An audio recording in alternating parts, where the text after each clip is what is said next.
Back in September 2014, out near the Cascade foothills in Washington, I was 32 and running a small hunting outfitter business with my brother Carl. We'd been setting up trail cameras for weeks, tracking elk patterns for the upcoming season. Reception out there was terrible. The gravel roads turned to mud when it rained, and most nights you could hear things in the forest that didn't quite make sense. That's when we recorded the sounds. 3 nights of vocalizations, deep, rhythmic, almost structured. Carl ran them through an AI translation program as a joke. What came back wasn't a joke. We stared at that screen for maybe 10 seconds before Carl slammed the laptop shut. I still have the file, buried on an old hard drive I'll never plug in again. I thought the worst part would be hearing the translation. It wasn't. The worst part was realizing Bigfoot had been right. It started as a routine week in late September. Carl and I had spent the better part of 3 days hiking. The ridgelines above our property, mounting trail cameras on tree trunks, checking battery packs, adjusting motion sensors. We ran a small guiding operation. Nothing fancy, just taking hunters out during deer and elk season, helping them navigate the terrain, field dress their kills, pack out meat. The Cascades were our backyard. We'd grown up hunting these woods with our father, knew every creek and ridgeline, every game trail and watering hole.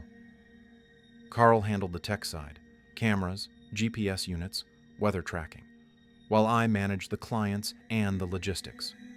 That year, we'd invested in some higher-end trail cameras with audio recording capabilities. Carl's idea. He wanted to track elk bugling patterns, see if we could predict their movements more accurately. Made sense to me. We set up 12 cameras in a grid pattern covering about 4 square miles. Most of them faced game trails or natural funnels where animals like to travel. Standard stuff. The first 2 nights, we got what we expected. Footage of deer, a few elk, 1 black bear nosing around a creek. The audio picked up normal forest sounds, wind, birds, the occasional branch snapping. But on the 3rd night, something changed. Camera 7, mounted on a ridge overlooking a steep ravine, recorded sounds we couldn't identify. Not animal calls we recognized anyway. They came in at 11:47 p.m., a series of vocalizations deep and resonant, almost rhythmic. 3 distinct pulses, a pause, then 3 more. It repeated 5 times over the course of 8 minutes. Carl played it back for me the next morning while we were having coffee at his place. He lived closer to town than I did, had better internet, more space for his equipment. "Listen to this," he said, sliding the laptop across the table. I plugged in headphones and hit play. The sounds were clear, deliberate, not random. They had structure, cadence, almost like speech, but lower, slower. The bass frequencies made my chest vibrate. "What is that?" I asked. Carl shrugged. "No idea. Ran it through the wildlife database. No matches." "Bear?" "Bears don't vocalize like that, and the pattern's too regular." I played it again. He was right. Whatever made those sounds was doing it intentionally. "Could be elk," I offered. "Weird bugle? At midnight? In late September?" Carl shook his head. "Doesn't fit." We left it there. We had work to do. Clients coming in 2 days, gear to prep, routes to plan. Strange sounds in the woods weren't unusual. You hear a lot of things out there that don't make immediate sense. But Carl kept thinking about it. I could tell. 2 nights later, camera 7 recorded the sounds again. Same time, same pattern. 3 pulses, pause, 3 more, 5 repetitions, 8 minutes. Carl called me around 10 in the morning, his voice tight with excitement. It happened again. Same spot, same time, same pattern. I drove over. By the time I got there, he had both audio files loaded into some kind of analysis software, waveforms stacked on top of each other. "Look at this," he said, pointing at the screen. "They're identical. Not similar. Identical. Same frequency, same duration, same intervals." I stared at the overlapping waves. He was right. They matched perfectly. "Animals don't do that," Carl continued.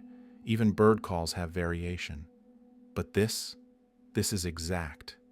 A knot formed in my stomach. "So what is it?" I don't know, but I want to find out. He spent the rest of the day digging through forums, reaching out to biologists he knew, posting clips on wildlife identification groups. Nobody had answers. A few people suggested Bigfoot, half joking. Carl dismissed it. But that night, lying in bed, I couldn't stop thinking about it. The pattern, the repetition, the intentionality. The next day, Carl showed up at my place with his laptop and a manic energy I hadn't seen in him before. "I found something," he said, barely waiting for me to open the door. We sat at my kitchen table. He opened a website I'd never heard of. Some kind of experimental AI platform designed to analyze patterns in unidentified vocalizations. It had been developed for SETI research, looking for structure in radio signals, but someone had adapted it for animal communication studies. "It's a long shot," Carl said. "But if there's any structure in those sounds, any linguistic pattern, this thing should pick it up. You think it's trying to communicate? I think it's possible." He uploaded the audio file. The software took maybe 3 minutes to process it, running through algorithms I didn't understand. Progress bars filled and emptied. Lines of code scrolled past. Then the screen changed. A text box appeared. Carl leaned forward. I held my breath. The AI had found a pattern. It had identified repeating phonetic structures, mapped them against known linguistic frameworks, and generated a translation. Not a perfect one. The confidence rating was only 68%, but enough to give us words. Carl read them aloud, his voice barely a whisper. "Ground will break. Water will rise. 13 days. We sat in silence. The kitchen suddenly felt too small, too warm. My mouth went dry. I started, then stopped. I didn't know what to say. Carl stared at the screen, his face pale. "It's probably wrong," he said. "The software's experimental. It's just pattern matching. It doesn't actually—" "Run it again," I said. He did. Same result. Same words. "Ground will break. Water will rise. 13 days. We didn't speak for a long time. Just sat there, staring at those words on the screen. Finally, Carl broke the silence. "It's a coincidence. The AI's just finding patterns in noise. It doesn't mean—" "What if it does?" I interrupted. He looked at me. "You can't be serious." "I'm not saying I believe it. I'm saying, what if?" Carl closed the laptop. "Even if the translation is accurate, which it's not, what would it even mean? Ground will break? Like an earthquake?" "We're in the Cascades," I said quietly. "We're sitting on fault lines and volcanic zones." His face went even paler. "Don't." But we were both thinking it. Mount Rainier, Mount Baker, the whole Cascade volcanic arc. Geologists had been saying for years that the region was overdue for seismic activity. The Cascadia subduction zone, stretching from Northern California to British Columbia, had a history of massive megathrust earthquakes. The last one had been in 1700, 314 years ago. 13 days, Carl muttered. That would put us at October 9th.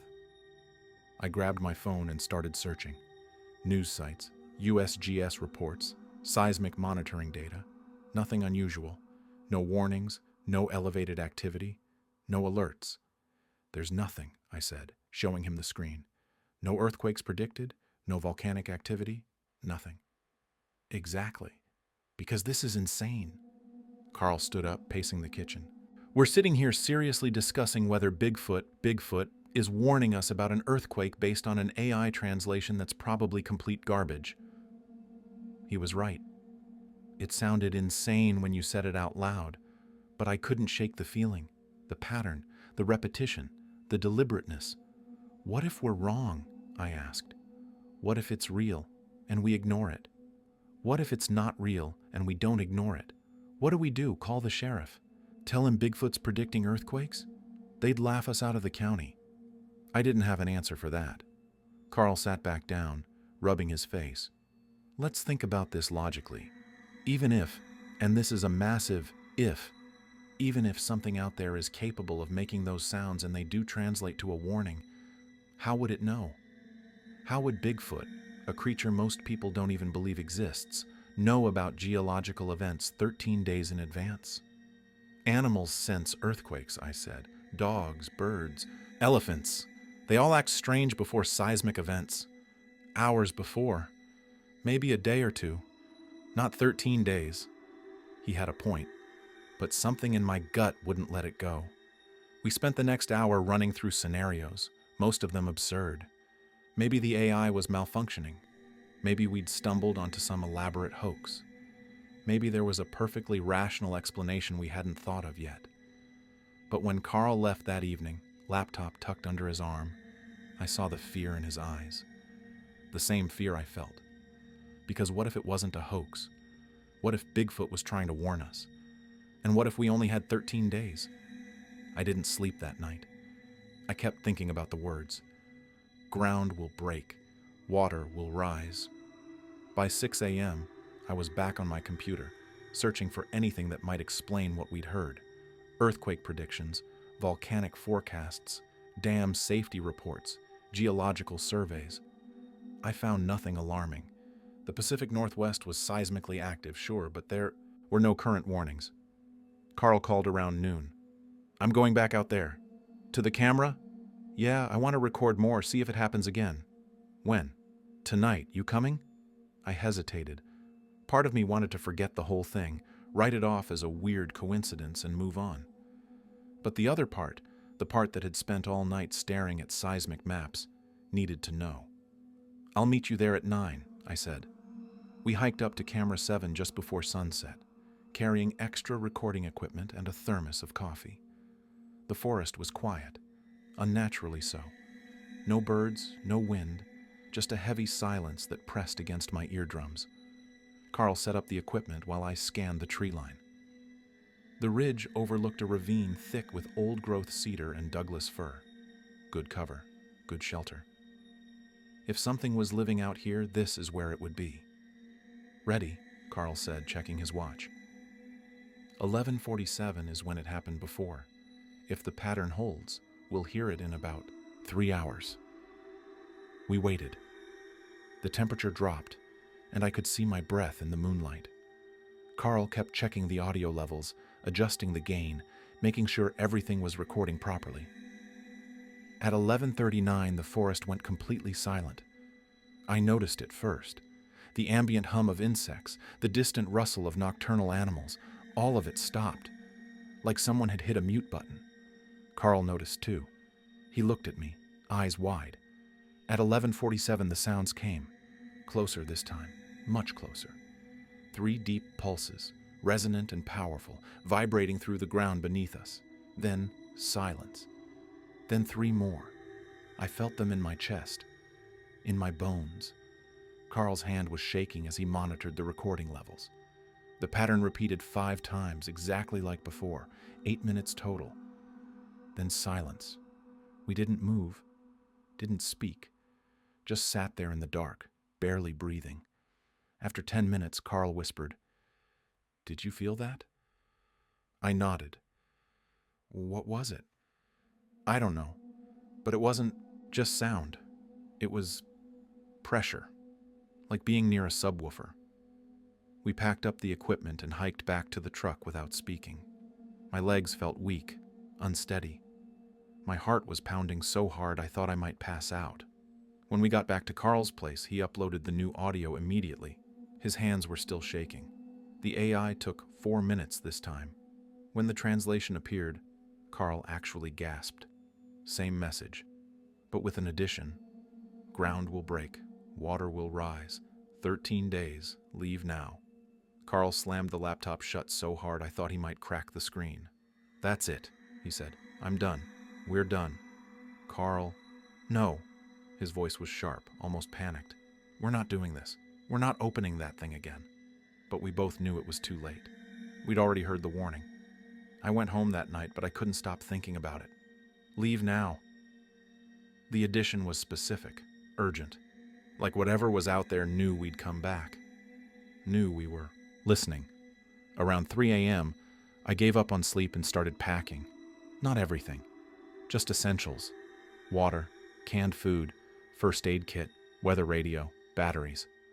I told myself I was being paranoid, that I'd unpack it all in the morning and laugh at myself. But I kept packing anyway. By sunrise, I had 3 duffel bags stacked by the door.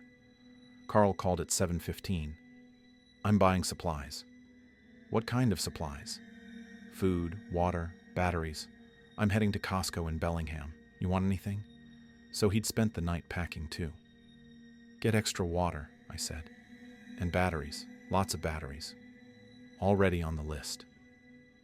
We met up that afternoon at his place. He'd bought enough supplies to last a month. Pallets of bottled water, cases of canned goods, propane tanks, a generator, medical supplies, duct tape, tarps, rope. This is insane, he said, staring at the pile in his garage. We're preparing for an earthquake because Bigfoot told us to. We don't know it's Bigfoot, I said, though. I didn't believe my own words. Then what is it? I didn't answer. Carl pulled out his laptop.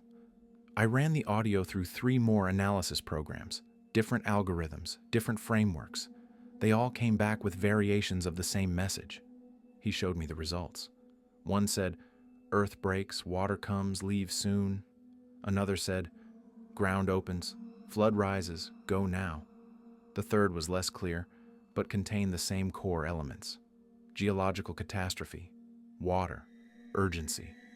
13 days, Carl said. That's October 9th. What do we do? I'd been thinking about that all night. We can't warn people.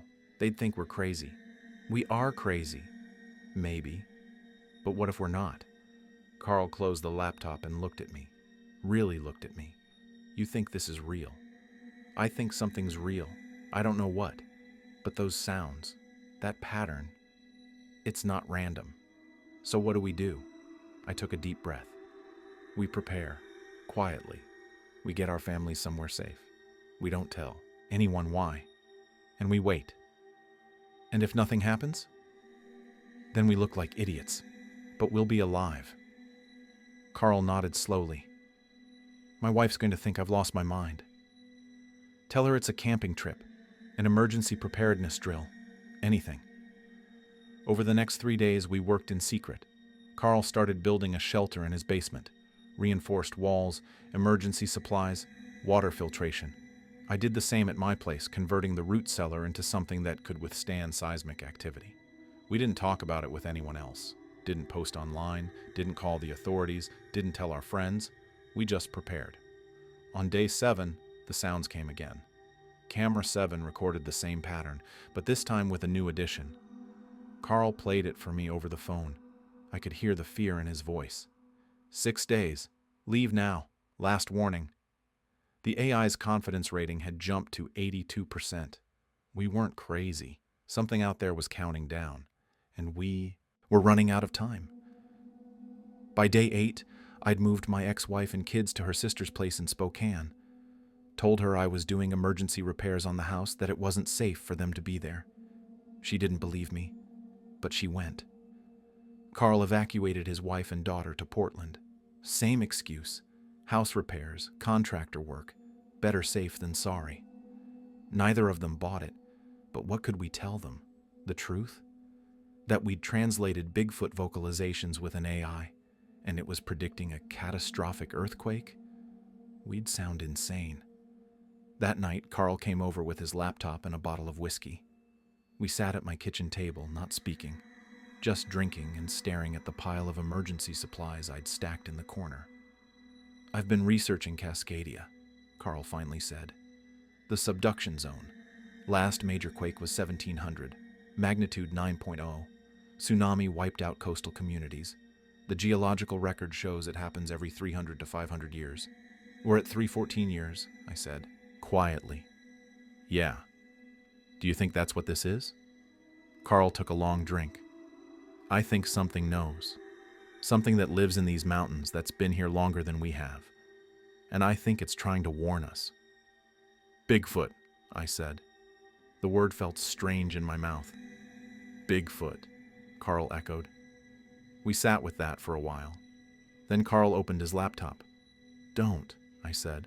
I have to know if there's another message. We already know. 6 days. What else is there? But he opened it anyway, pulling up the audio file from camera 7. He ran it through the AI. The translation came back in seconds. 5 days. Ground breaks. Water rises. Mountain wakes. Leave now. Mountain wakes. My blood went cold. Rainier, I whispered. Carl's face was white. It can't be. But we both knew it could. Mount Rainier, the massive stratovolcano visible from Seattle on clear days. 14,411 feet of ice and rock sitting on top of an active magma chamber. Home to 26 named glaciers, containing more ice than all the other Cascade volcanoes combined. If Rainier erupted, the lahars, volcanic mudflows, would devastate everything downstream. Tacoma, Puyallup, Auburn, parts of Seattle. Hundreds of thousands of people. We have to warn someone, I said. Who? And tell them what? That Bigfoot predicted a volcanic eruption? The USGS, the Forest Service, someone. Carl shook his head. They'll think we're insane. And even if they didn't, what would they do? Evacuate half of Western Washington based on our word? It would cause mass panic. Better than mass death. Is it? What if we're wrong? What if this whole thing is some bizarre coincidence, and we trigger an evacuation that crashes the economy, causes accidents, kills people in the chaos? I didn't have an answer. The weight of it was crushing. If we spoke and were wrong, we'd cause disaster. If we stayed silent and were right, we'd let disaster happen. 4 days, Carl said softly. We have 4 days to decide. That night, I didn't sleep at all. I sat on my porch, staring at the dark silhouette of the mountains against the stars, and thought about the sounds we'd recorded, about the pattern, the countdown, about something in those woods that knew what was coming. Somewhere in the forest, I heard 3 deep pulses, distant but unmistakable. The warning continued, and I still didn't know what to do. On day 10, I made a decision. I called the USGS tip line, told them I'd been hearing unusual sounds near Mount Rainier, that I was worried about volcanic activity. Didn't mention the AI, didn't mention Bigfoot, just expressed concern as a local resident. They thanked me for my vigilance and assured me that Rainier was being monitored continuously. Current seismic activity was normal, no cause for alarm. I hung up feeling hollow. That afternoon, Carl showed up at my place with a wild look in his eyes. He'd been awake for days, I could tell. His hands shook as he set up his laptop. I went back to the camera, he said. Why? Because I had to know. He played the new recording. The sounds were different this time. Still the pattern, 3 pulses, pause, 3 more. But the tone had changed. Lower, more urgent. And there was something else underneath. A rumble, deep and sustained, that made my windows rattle even through the laptop speakers. The AI translation appeared. 3 days. Ground breaks October 9th. Water rises, fire comes, leave now. Last chance. Fire. Carl and I stared at each other. I'm leaving, he said. Tonight. I'm going to Portland, getting my family, and we're driving east. Idaho, maybe. Somewhere far from here. Carl, I don't care if I'm wrong. I don't care if people think I'm crazy. I'm not staying here. I understood. I felt the same pull, every instinct screaming at me to run. But I couldn't leave. Not yet. Not without trying one more time. That evening, I drove to the sheriff's office in Maple Falls, asked to speak to someone about emergency preparedness. They sent out a deputy named Miller. Young guy, maybe 25. I told him I'd been hearing strange sounds in the woods, that I was worried about seismic activity, that I thought people should be prepared. He listened politely, took notes, then told me the county had emergency procedures in place. If there was any credible threat, residents would be notified through the emergency alert system. Have there been any unusual reports? I pressed. Animals acting strange? Unusual seismic readings? Nothing out of the ordinary, sir, but we appreciate your concern. I left feeling defeated. That night, I packed my truck. Everything essential. Water, food, supplies, the emergency kit. I called my ex-wife and told her to stay in Spokane for a few more days. She asked why. I couldn't tell her. Carl texted me at midnight. "I'm on the road. You should go too." I sat in my truck, keys in the ignition, ready to leave, but I couldn't start the engine. Something held me there. If this was real, if something catastrophic was about to happen, there had to be signs. Physical evidence beyond the sounds, beyond the AI translation. I grabbed a flashlight and hiked out to camera 7 one last time. The forest was dead silent. No insects, no animals, nothing. Just oppressive, unnatural quiet. I reached the camera and checked the memory card. 4 new recordings from the past 6 hours. I didn't listen to them there. I hiked back to my truck and drove to Carl's empty house, using his basement bunker to review the files. The first 3 were the same countdown. 2 days, 1 day, hours. But the 4th recording was different. It wasn't vocalizations. It was just ambient sound, forest noise. And underneath it, barely audible, a low-frequency rumble, continuous, growing. The ground itself, groaning. I checked the timestamp. 11:47 p.m., October 8th. Tomorrow was October 9th. I ran to my truck and started driving east. I drove through the night, stopping only for gas. By sunrise on October 9th, I was in eastern Washington near Spokane, as far from the Cascades as I could get while staying in state. I checked into a motel, set up the emergency radio, and waited. Carl called at 8 a.m. "Where are you?" "Spokane. You?" "Boise. I couldn't sleep. Been watching the news all night. Nothing's happening." I had been too. Every local station, every news site. Nothing about earthquakes. Nothing about volcanic activity. Just normal October morning programming. "Maybe we were wrong," I said, but I didn't believe it. Maybe. We stayed on the phone, not talking, just listening to each other breathe. At 10:15 a.m., my emergency radio crackled. USGS alert. Seismic activity detected. Magnitude 4.2, centered near Mount Rainier. My heart stopped. "Did you hear that?" Carl asked. "Yeah. That's not big enough. That's not..." Another alert. Magnitude 5.1, same location. Then another. Magnitude 6.3. The radio was going crazy now. Alerts overlapping, stations breaking into regular programming. I turned on the TV. CNN had cut to breaking news. Live footage of Mount Rainier, smoke rising from the summit. My hands went numb. "Carl," I whispered. "I see it." The news anchor was talking, voice tight with controlled panic. Seismic swarm, unexpected volcanic activity, evacuation orders for communities near the mountain. At 11:47 a.m., the exact time the sounds had always occurred, Mount Rainier erupted. Not a massive Plinian eruption, but enough. Ash column rising thousands of feet, pyroclastic flows on the northern slope. And worst of all, exactly as the warning had said, the glaciers were melting. Lahars. Massive flows of mud, ice, and debris racing down river valleys at highway speeds. The news showed aerial footage. Towns in the path. Puyallup, Ording, Sumner. Evacuation orders, chaos. Hundreds of thousands of people scrambling to escape. I watched, frozen, as the disaster unfolded exactly as Bigfoot had warned. Ground broke. Water rose. Fire came. Carl was sobbing on the phone. We knew, and we didn't. We couldn't. We tried, I said, but the words felt empty. The death toll, when it finally came in days later, was lower than it could have been. Most people had gotten out.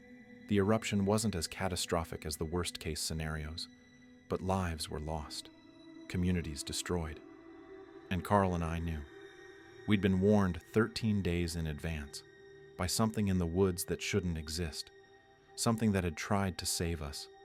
The weeks that followed were surreal. The eruption dominated every news cycle. Geologists scrambled to explain how they'd missed the warning signs. Government agencies launched investigations. Conspiracy theories spread online. Carl and I didn't speak for a month. When we finally did, it was brief. He'd sold his house. He and his family were moving to Arizona. Somewhere flat. Somewhere geologically stable. "I can't live here anymore," he said. "Every time I hear a sound in the night, I think, what if there's another warning? What if I miss it?" I understood. I'd stayed in Spokane.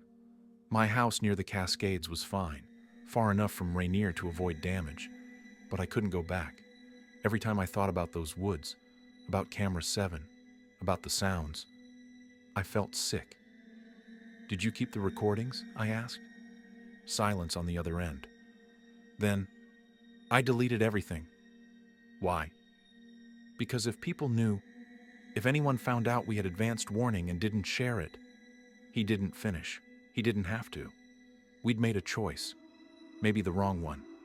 We'd tried to warn people, in our limited way, but we hadn't screamed it from the rooftops. Hadn't forced the issue. And people had died. "I dream about it," Carl said quietly. "The sounds, the countdown. I wake up at 11:47 every night." "Me too." "Do you think it knew, Bigfoot or whatever?" "Bigfoot." "It was. Do you think it knew we'd fail?" I'd thought about that a lot. I think it tried. That's all it could do. Why warn us at all? Why not just leave? Maybe it did leave. Maybe that's what the warning was. "I'm leaving. You should too." Carl was quiet for a long time. "I'm sorry we didn't do more. We did what we could."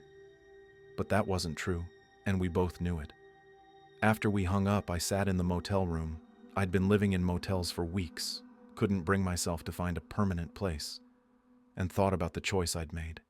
I'd kept one file, just one, the first recording, with the first translation.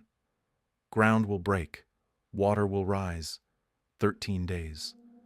I'd backed it up, encrypted it, buried it in a folder on an external drive. Evidence, proof. But proof of what? That something impossible had happened? That Bigfoot was real and could predict volcanic eruptions? Who would believe it? And more importantly, what would happen if they did? I imagined hunters flooding the Cascades, looking for the creature. Scientists, governments, the military. The thing that had tried to warn us, tried to save lives, would be hunted, captured, studied. That night, I deleted the file.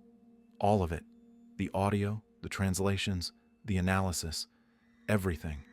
If Carl had done the same, then the only proof left was in our memories and our regret. A year later, I moved back near the Cascades. Not to my old place, I sold that, but to a small cabin about 30 miles north.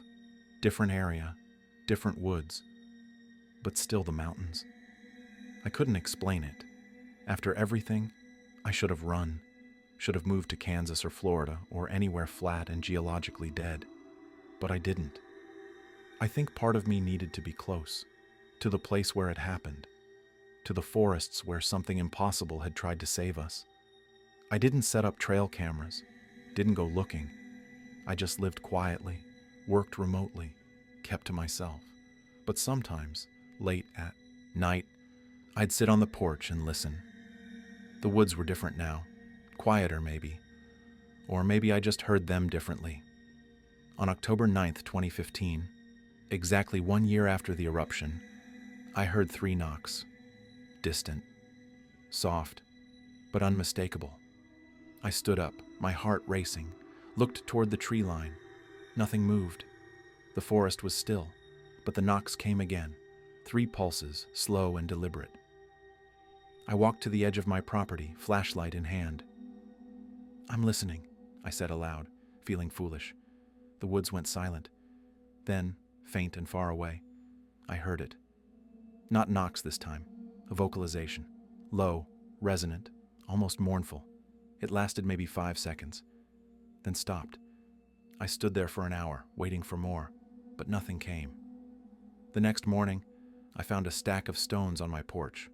5 of them, balanced carefully, smooth river rocks like the ones from the creek. I didn't touch them, just left them there. Over the following months, I'd hear the sounds, occasionally, always at night, always distant, never threatening.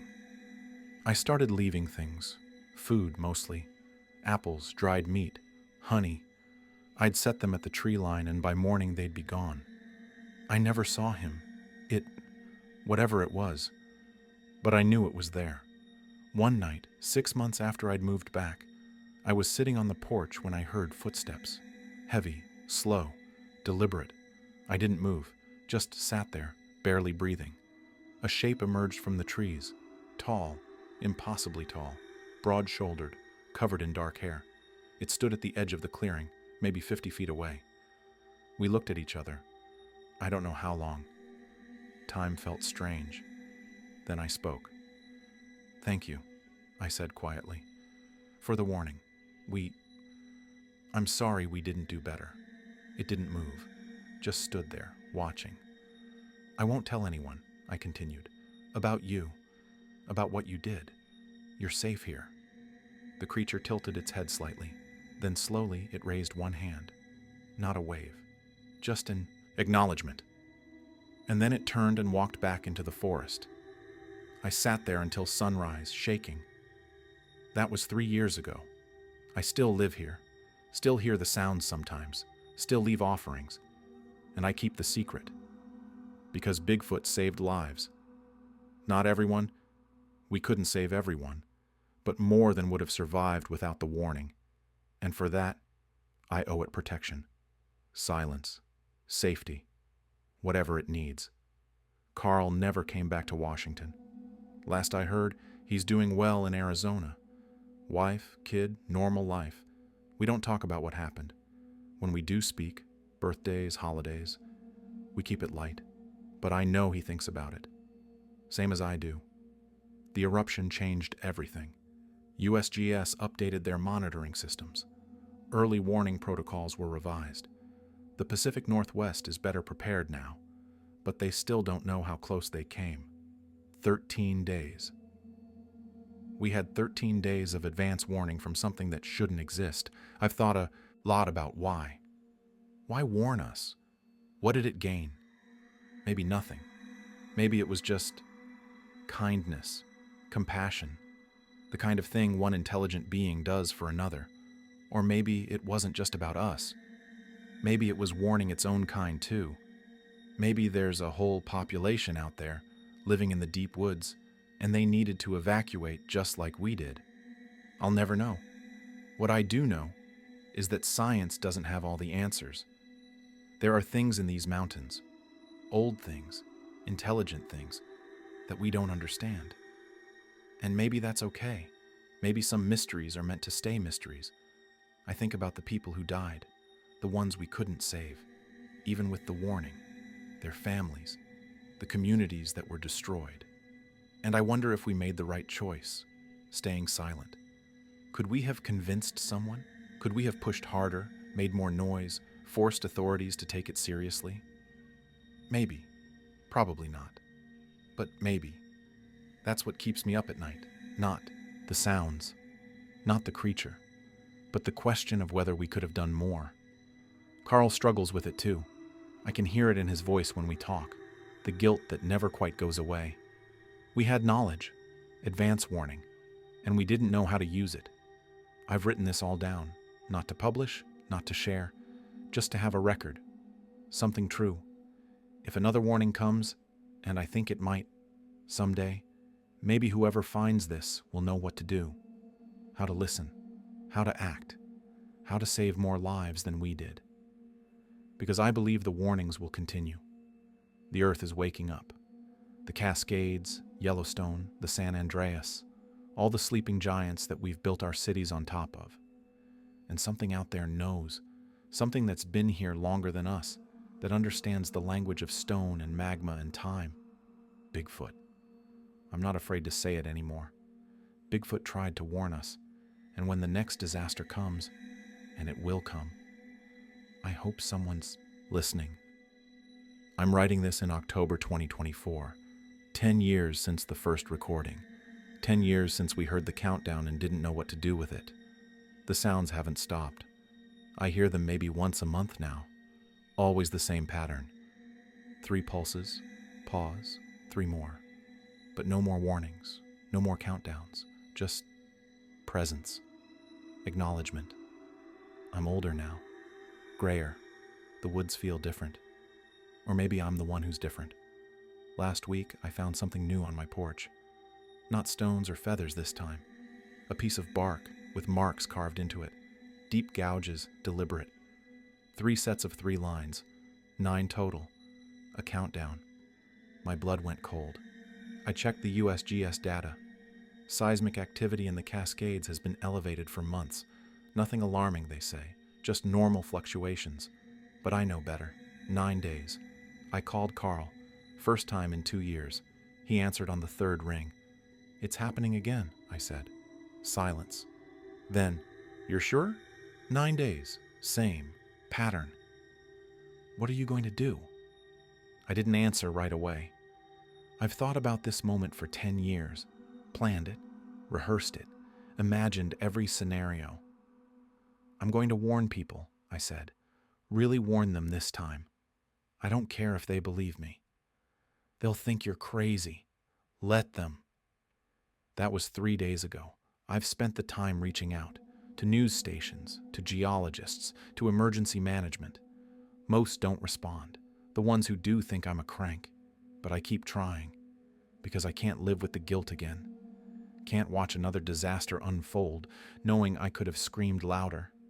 6 days left, if the countdown is accurate. I don't know what's coming. Another eruption? An earthquake? Something worse? But I know it's real. And I know I won't stay silent this time. If you're reading this, if you're in the Pacific Northwest, please listen. When animals act strange, when the earth feels wrong, when you hear sounds in the woods that don't make sense, pay attention. Because something out there is trying to help us. Something old, something intelligent, something we've spent centuries calling a myth. Bigfoot is real, and it's trying to save us. Again, it's October 8th, 2024. Tomorrow is the day. I'm in Spokane again. Same motel, different room. This time my family is with me. I didn't give them a choice. Just told them we were leaving, that it was important, that I'd explain later. Carl and his family flew in from Arizona yesterday. We're together, all of us, waiting. The news hasn't reported anything yet.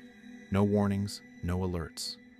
USGS shows elevated seismic activity, but nothing critical. Just like last time. But at 11:47 last night, I heard them. Sitting in this motel room, hundreds of miles from the mountains, I heard 3 distant knocks. Carl heard them too. We were on the phone. He went quiet, then whispered, "It's coming." I don't know if we'll be proven right or wrong. I don't know if I'll look like a prophet or a fool. But I know I did everything I could this time. I posted online. I called authorities. I warned strangers. Most ignored me. Some mocked me. But a few listened. A few hundred people scattered across Washington and Oregon who decided maybe it was worth leaving town for a few days. Just in case. If nothing happens, I'll be humiliated. My family will think I've lost my mind. Carl's wife already does.